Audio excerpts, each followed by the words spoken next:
Raden Kian Santang lahir sekitar tahun 1315 Masehi di tanah Pasundan, wilayah barat Pulau Jawa.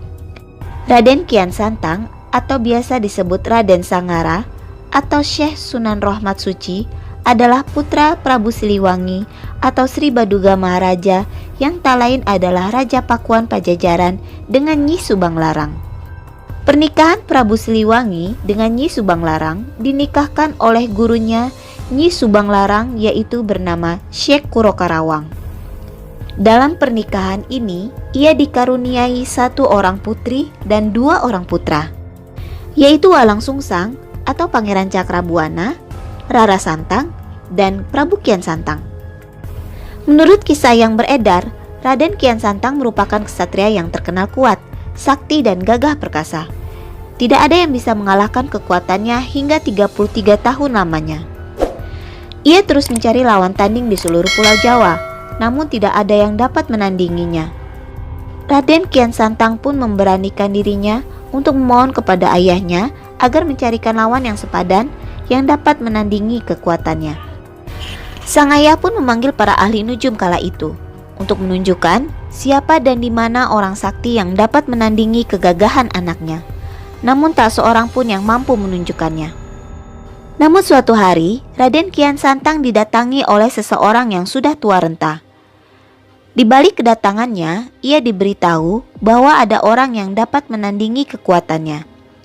Sang kakek pun memberitahu orang itu bernama Sayyidina Ali yang tinggal jauh di tanah Mekah. Namun ia diberitahu ada 2 syarat yang harus dilaksanakan sebelum bertemu Sayyidina Ali.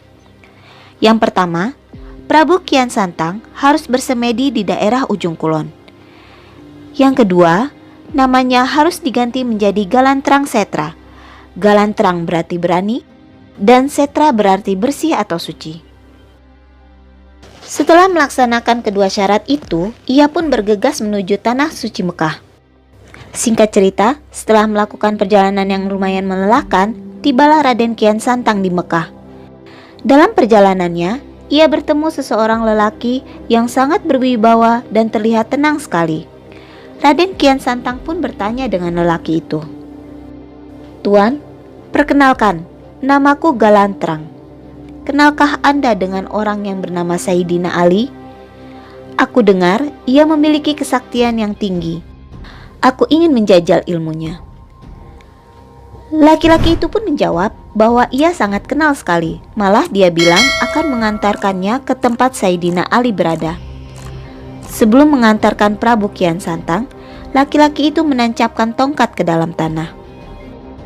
Setelah berjalan berpuluh-puluh meter, laki-laki itu pun berkata, "Tongkatku tertinggal. Tolong ambilkan tongkat saya di sana."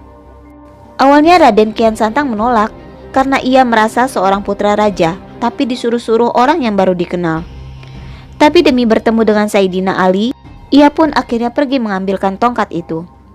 Sampailah ia ke tempat di mana tongkat itu berada. Namun, begitu ia berusaha mencabutnya, tongkat itu sama sekali tidak bergeming. Ia berusaha lebih kuat dengan mengerahkan hampir semua kekuatannya, tetapi tetap saja tongkat itu tidak bisa dicabut. Malah kakinya amblas ke tanah dan tangannya mengeluarkan darah. Disitulah akhirnya untuk pertama kalinya ia bisa melihat darahnya sendiri. Laki-laki itu pun datang dan mencabut tongkat sambil menyebut kata Bismillah, dan dengan mudahnya tongkat itu pun dapat dicabutnya. Raden Kian Santang pun terdiam keheranan. Ia bertanya-tanya, bacaan apa yang tadi laki-laki itu baca, dan ia ingin mempelajarinya. Akan tetapi lelaki itu menolaknya dengan alasan bahwa dirinya belum masuk Islam dan tidak akan bisa mempelajarinya. Walau kecewa, Kian Santang tetap melanjutkan perjalanannya dengan lelaki itu untuk bertemu dengan Sayyidina Ali. Di tengah perjalanan, Kian Santang bertemu dengan orang yang kenal dengan laki-laki yang bersamanya. Orang itu lalu menyapa laki-laki yang bersamanya. "Assalamualaikum Sayyidina Ali. Kenapa Anda pulang terlambat?"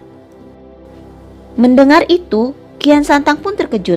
Ternyata yang bersama dirinya sedari tadi itu ialah Sayyidina Ali, orang yang memang sedang ia cari. Namun tujuan awalnya, yang ingin menantang untuk bertarung, ia urungkan karena ia berpikir mencabut tongkat miliknya saja ia tidak mampu. Bagaimana mungkin ia sanggup melawannya? Singkat cerita, akhirnya ia berguru dan belajar Islam dengan Sayyidina Ali.